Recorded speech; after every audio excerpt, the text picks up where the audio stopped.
యోగి మల్లవరం పరాశరేశ్వర స్వామివారి దేవాలయం యుగాల నాటి చరిత్రకు, సనాతన ధర్మ ఔన్నత్యానికి నిలువెత్తు నిదర్శనం. ఈ క్షేత్రం తిరుపతికి దగ్గరలో తిరుచానూరు పద్మావతీదేవి ఆలయానికి 3 కిలోమీటర్ల దూరంలో ఉంది. ఈ దేవాలయ చరిత్ర మహాభారత కాలం నాటిది.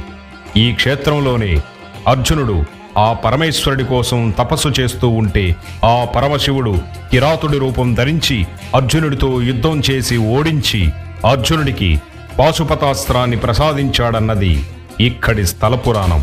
ఇక్కడి శివలింగాన్ని సాక్షాత్తు వేదవ్యాస మహర్షి యొక్క తండ్రి అయిన పరాశర మహర్షి స్వయంగా ప్రతిష్ఠించారు. ఇక్కడి శివలింగం కేవలం ఒక రాయి కాదు, అది ఒక అఖండ జ్ఞానజ్యోతి.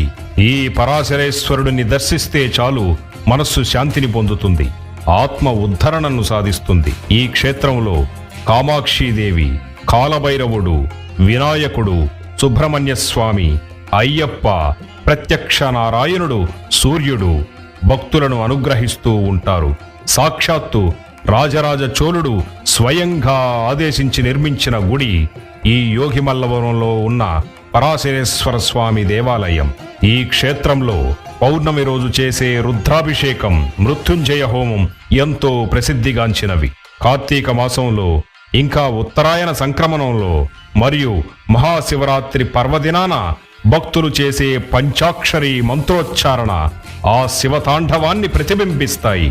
ఇంతటి మహోన్నతమైన ఈ క్షేత్రాన్ని ప్రతి ఒక్కరూ తప్పక దర్శించి ఆ పరమేశ్వర కృపకు పాత్రులు కాగలరని ఆశిస్తున్నాను. ఓం నమః శివాయ.